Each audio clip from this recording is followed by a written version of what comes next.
Əgər bir insanı belə deyək də istəmir, öz ruhunu da tanıyır, bezən ruhdursa, o xanımı bədbəxt eləməsin. Yəni sabah 1 ildən, 2 ildən sonra mən səni istəməmişəm, axı da bu niyə aldın adama deyərlər. Bir də bəzi adamlar axı elə heç nəyi bəyənmir də, sırf nöqsansız bir adam axtarır. Axı nöqsansız adam axtarsan, gələ özünə nöqsansız olasan.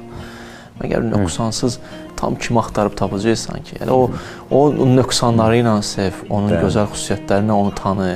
Tamamilə elə istəyirsən ki, heç nə olmasın, problem olmasın. Belə olmur ya adətən. Yəni o xanım Zəhra ilə Əmir Möminlə fikriniz getməsin. Yəni Peyğəmbərlə xanım Xədicəyə fikriniz getməsin.